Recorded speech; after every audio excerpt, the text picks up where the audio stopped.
Good evening.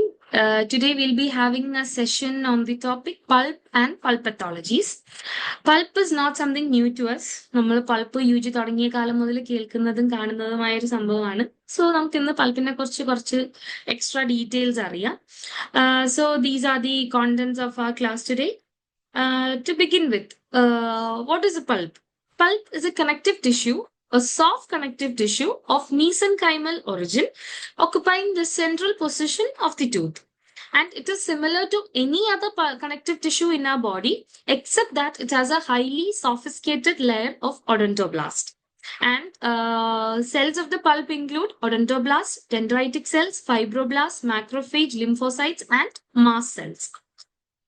So this is a histological picture of pulp. You can see odontoblast, then dentine, enamel, and ameloblast. ഇനി development നോക്കുവാണെങ്കിൽ tooth initiation, ടൂത്തിന്റെ development initiation തുടങ്ങുമ്പോൾ തന്നെ പൾപ്പിന്റെയും development തുടങ്ങും. That is approximately 7th week of the intrauterine life. ഇതിന്റെ origin or പ്രിക്കോസർ cells ഏതാന്ന് ചോദിച്ചാൽ ectomesenchymal cells of the dental papilla. Origin of pulp is from ectomesenchymal cells of the dental papilla. പിന്നെ initially നമ്മൾ ഈ ഒരു കോംപ്ലക്സിനെ dental papilla എന്ന് തന്നെയാണ് പറയുന്നത്. പിന്നെ it is called as pulp only when a layer of dentine forms around it. Next definition നോക്കുമ്പം according to Cohen, pulp is a soft tissue of mesenchymal origin residing within the pulp chamber and the root canal of the teeth. ഇനി നമുക്കൊരു ഹിസ്റ്റോളജിക്കലി പൾപ്പിന് 4 zones ആണുള്ളത്. Odontoblastic layer, cell free zone, cell rich zone and pulp proper. അപ്പൊ ഇതാണ് ഒരു histological picture. ഇതിൽ outermost layer ആണ് odontoblastic layer. Odontoblastic ലെയറിൽ numerous odontoblast capillaries, nerve cells, dendritic cells ഒക്കെ ഉണ്ട്. ഇനി ഇതാണ് സെൽ ഫ്രീ സോൺ. ഇവിടെ ഈ കാണുന്ന സെൽസ് ഇല്ലാത്ത ഡിവോയിഡ് ഓഫ് സെൽസ് ആയിട്ടുള്ള സോൺസ് ആണ് സെൽ ഫ്രീ സോൺ. ഈ സോണിന്റെ വേറൊരു പേരാണ് സെൽ പുവർ സോൺ അല്ലെങ്കിൽ cell free zone of Weil. It is just subjacent to the odontoblastic layer. അടുത്ത ലെയർ ആണ് സെൽ റിച്ച് സോൺ എന്ന് പറയുന്നത്. സെൽ റിച്ച് സോൺ എന്ന് പറയുമ്പം ഈ ഒരു സോണിൽ അബൻഡന്റ് ഓഫ് ഉണ്ടാവും. അതിൽ മെയിൻ ആയിട്ടുള്ള ഒരു സെൽസ് ആണ് അൺഡിഫറൻഷിയേറ്റഡ് ectomesenchymal cells. ഈ സെൽസിന് നമുക്ക് സ്റ്റെം സെൽസ് എന്ന് പറയാം. സ്റ്റെം സെൽസ് എന്ന് പറയുമ്പോൾ they have the capability to differentiate into new cells. അങ്ങനെയുള്ള പൊട്ടൻസി ഉള്ള സെൽസ് ആണ് സ്റ്റെം സെൽസ്. അപ്പൊ നമ്മുടെ ടീത്തിനകത്ത് കാണുന്ന ഒരു സ്റ്റെം സെൽ ആണ് dental pulp stem cells. DPSC എന്നാണ് അതിന്റെ അബ്രിവേഷൻ വരുന്നത്. ഇനി ഇന്നർമോസ്റ്റ് സോൺ ആണ് പൾപ്പ് പ്രോപ്പർ അല്ലെങ്കിൽ central mass of the pulp. അവിടെ മെയിൻ ആയിട്ട് fibroblast, loose connective tissue, blood vessels, nerves ഒക്കെ ഉണ്ട്.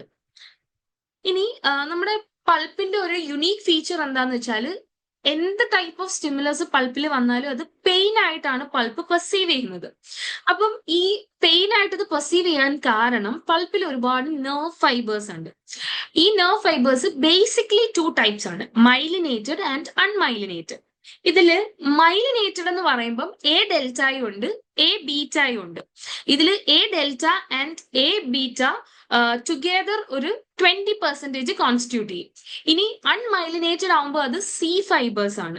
സി ഫൈബേഴ്സ് 80% ആണ് ഇവിടെ കോൺസ്റ്റിറ്റ്യൂട്ട് ചെയ്യുന്നത്. ഇനി ഇതിൽ എ ഡെൽറ്റ ഫൈബേഴ്സിന്റെ ഫംഗ്ഷൻ എന്താണെന്ന് ചോദിച്ചാൽ അതെന്താ? അത് ട്രാൻസ്മിറ്റ് ചെയ്യുന്നത് short localised pain in the പൾപ്പാണ്.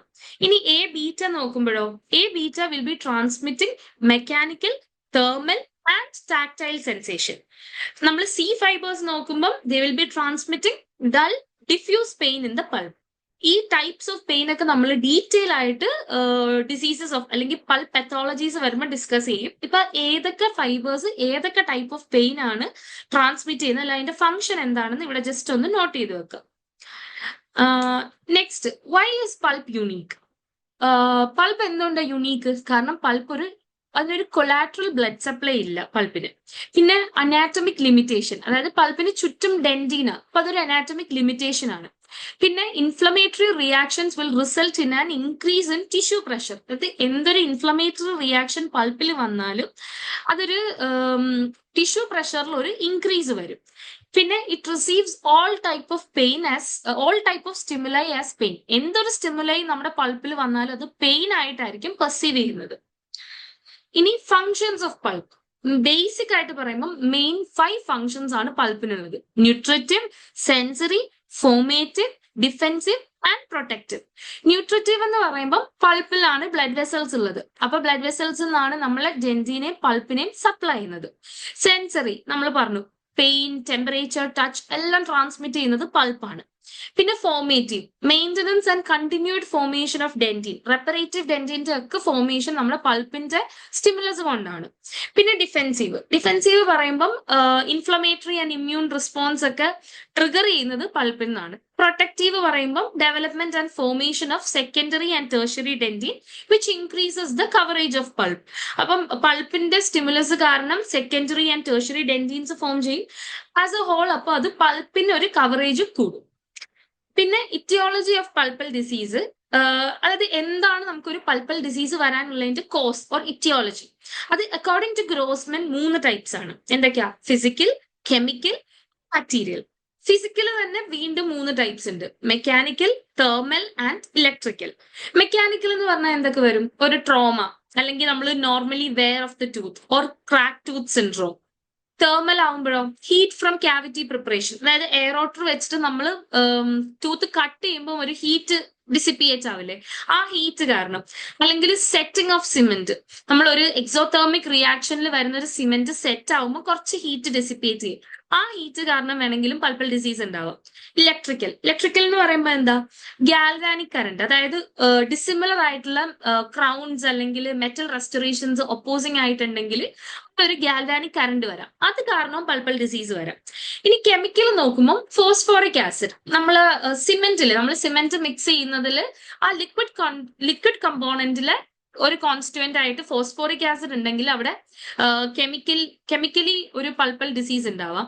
അല്ലെങ്കിൽ അക്രിലിക് മോണോമർ, നമ്മളൊരു ഡെഞ്ചർ കൊടുത്ത് പേഷ്യന്റിന് അതിൽ നിന്നും ലീച്ച് ഔട്ട് ചെയ്യുന്ന അക്രിലിക് മോണോമർ കാരണം പൾപ്പൽ ഡിസീസ് വരാം. Or erosion may be due to carbonated drinks അല്ലെങ്കിൽ ഗ്യാസ്ട്രിക് ആസിഡ് റിഫ്ലക്സ് കാരണം വരാം. പിന്നെ ബാക്ടീരിയൽ, ഒബ്വിയസ്ലി കേരീസ് ഉണ്ടാവുമ്പോൾ അവിടെ ടോക്സിൻസ് ഉണ്ടാവും, അതിൽ ബാക്ടീരിയ ഉണ്ടാവും. പിന്നെ microbial colonisation in the pulp. ഇനി സെക്യുലേ ഓഫ് പൾപ്പൽ ഡിസീസ്, അതായത് ഒരു നോർമൽ പൾപ്പിൽ ഒരു നോക്ഷ്യസ് സ്റ്റിമുലൈ വന്ന് ആക്ട് ചെയ്യുമ്പോൾ പൾപ്പിന് ഒരു ഇറിറ്റേഷൻ ഓർ ഇൻഫ്ലമേഷൻ വന്ന് അത് റിവേഴ്സിബിൾ പൾപ്പൈറ്റിസ് ആവും. ഈ റിവേഴ്സിബിൾ പൾപ്പൈറ്റിസ് അൺട്രീറ്റഡ് ആയിട്ട് പോയിക്കൊണ്ടിരുന്നാൽ അത് ഇറിവേഴ്സിബിൾ പൾപ്പൈറ്റിസ് ആവും. ഇറിവേഴ്സിബിൾ പൾപ്പൈറ്റിസ് തന്നെ ഇഫ് ലെഫ്റ്റ് അൺട്രീറ്റഡ് 4 കണ്ടീഷൻസ് ആയി മാറും. Chronic hyperplastic pulpitis, symptomatic irreversible pulpitis, asymptomatic irreversible pulpitis and internal resorption. ഈ 4 കണ്ടീഷൻസും if not treated it could cause pulpal necrosis. And ഇതൊന്നും അല്ലാണ്ട് ഒരു നോർമൽ പൾപ്പിൽ ഒരു ട്രോമ കാരണം ഒരു ഇസ്കീമിയ വന്നു കഴിഞ്ഞാൽ ഡയറക്റ്റ് തന്നെ ഒരു നോർമൽ പൾപ്പിന് പൾപ്പൽ നെക്രോസിസ് വരാം. അല്ലെങ്കിൽ ഒരു നോർമൽ പൾപ്പിന് ഒരു ഡീജനറേറ്റീവ് ചേഞ്ചസ് പൾപ്പിൽ വന്നു കഴിഞ്ഞാൽ അതിന് പൾപ്പൽ ഡീജനറേഷൻ അല്ലെങ്കിൽ കാൽസിഫിക് മെറ്റമോർഫോസിസ് സംഭവിക്കാം.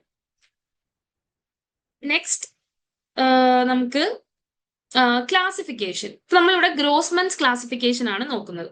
According to Grossman, pulpal disease 4 types: reversible, irreversible, pulpal degeneration and pulp necrosis. ഇതിൽ irreversible പിന്നെയും 4 types ആണ്: symptomatic, asymptomatic, പിന്നെ chronic hyperplastic pulpitis and internal resorption. Pulp degeneration 3 types ഉണ്ട്: calcific, atrophic and fibrous. ഇതിൽ പിന്നുള്ളൊരു classification ആണ് FJ hearty classification. അതായത് ഇതിന് മുന്നേ പറഞ്ഞിട്ടുള്ള ഇപ്പൊ നമ്മൾ കണ്ടത് ഗ്രോസ്മാൻസ് ക്ലാസിഫിക്കേഷനാണ്. അതല്ലാണ്ട് ന്യൂമറസ് ക്ലാസിഫിക്കേഷൻസ് ഉണ്ട്, WHO ക്ലാസിഫിക്കേഷൻസ് ഉണ്ട്, ഡിഫറെന്റ് ക്ലാസിഫിക്കേഷൻസ് ഉണ്ട്. അപ്പൊ അതെല്ലാം ഹിസ്റ്റോളജിക്കൽ ബാക്ക്ഗ്രൗണ്ടിൽ പറയുമ്പം ക്ലിനീഷ്യൻസിന് അത് ഡിഫിക്കൽട്ട് ആണ്.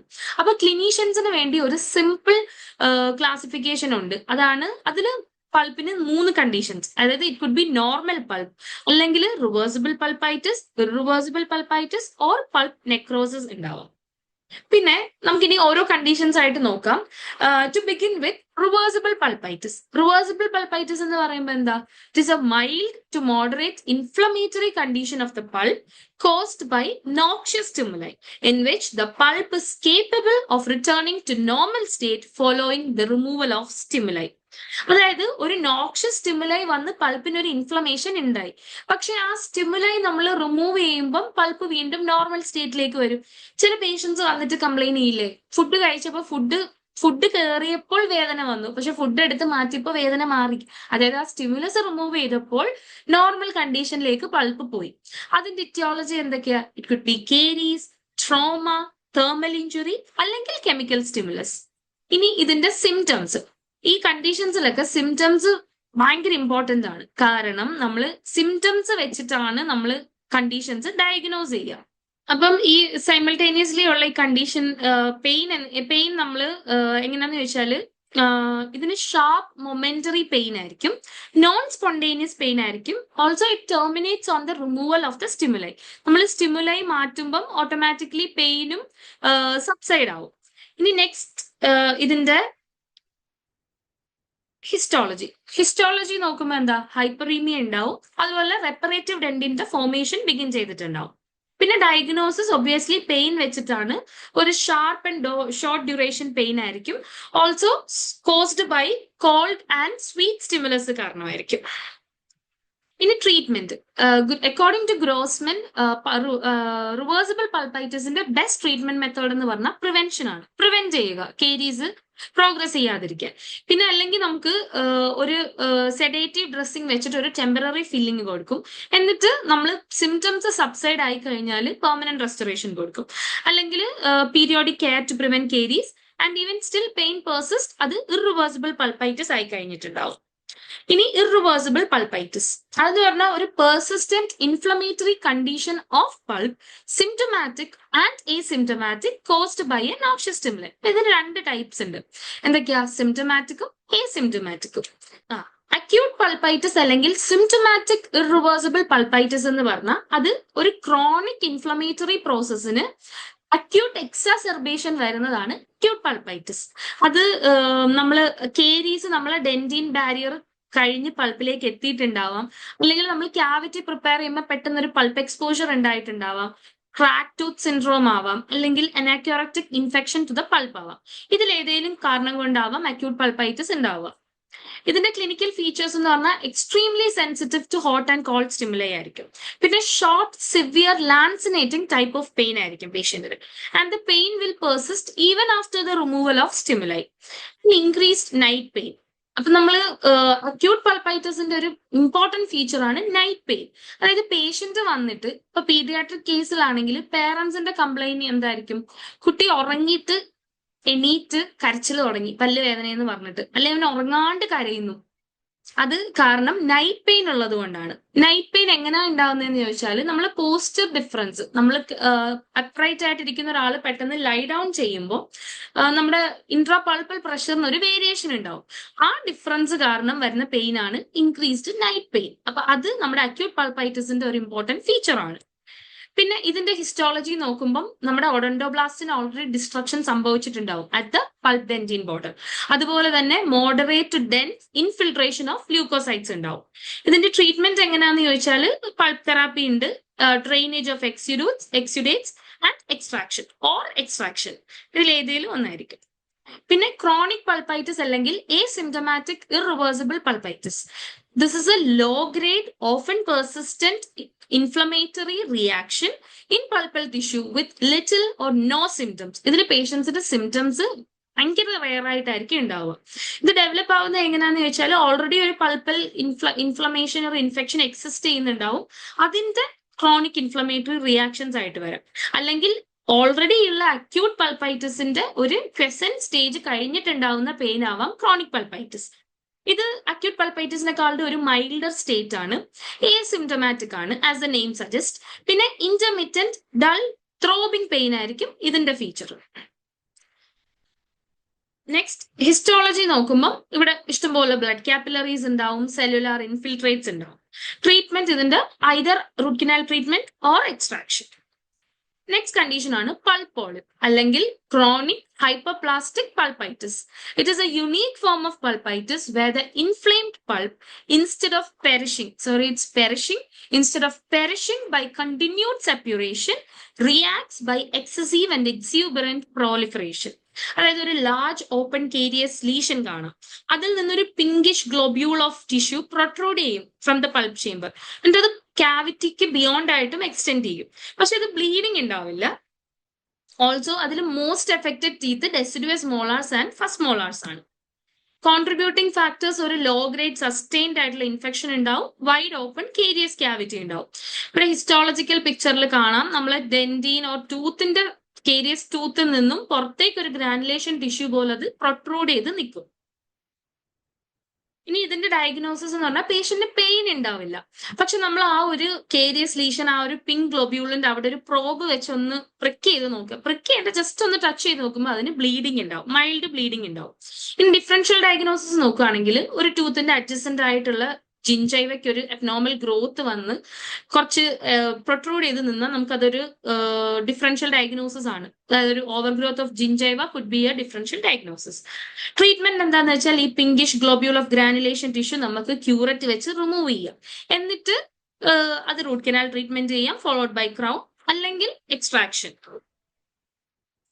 ഇനി ഇന്റേണൽ റിസോപ്ഷൻ അല്ലെങ്കിൽ പിങ്ക് ടൂത്ത് ഓഫ് മെമ്മറി, അതെന്ന് വെച്ചാൽ ഒരു idiopathic slow or fast progressive resorption occurring in dentine of pulp chamber or root canal of teeth.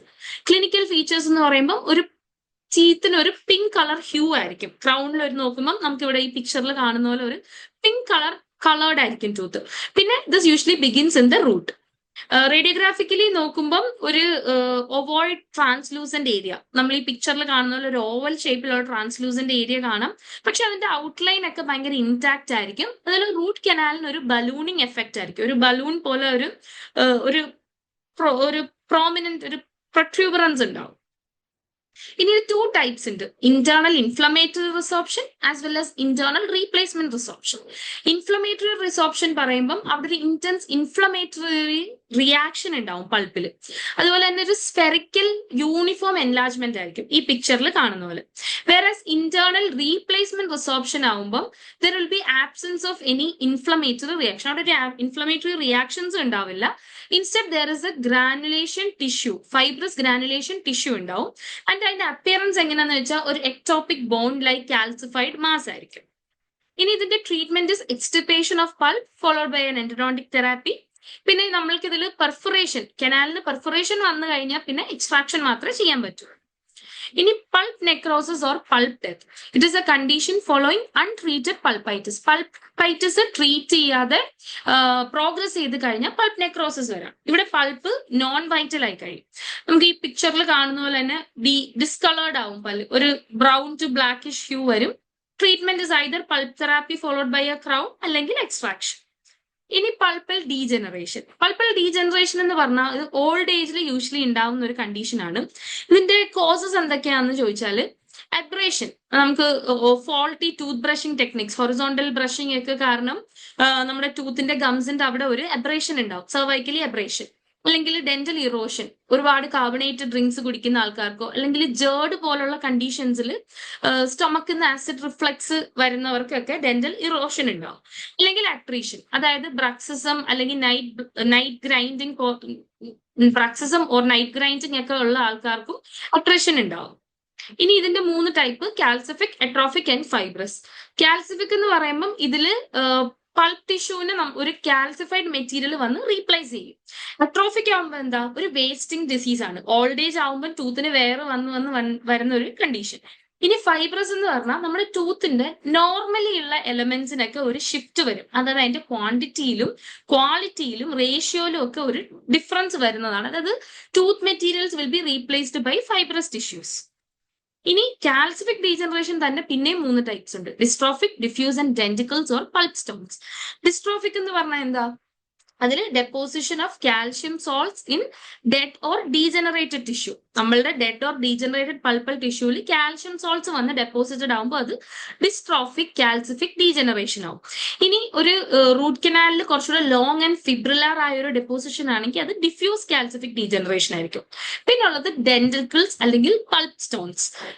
ആ ഒരു കണ്ടീഷൻ എന്ന് പറഞ്ഞാൽ ഡെന്റൽ പൾപ്പിൽ ഒരു ഫോക്കൈ ഓഫ് കാൽസിഫിക്കേഷൻ കാണും. അതിനാണ് ഡെന്റിക്കിൾസ് എന്ന് പറയുന്നത്.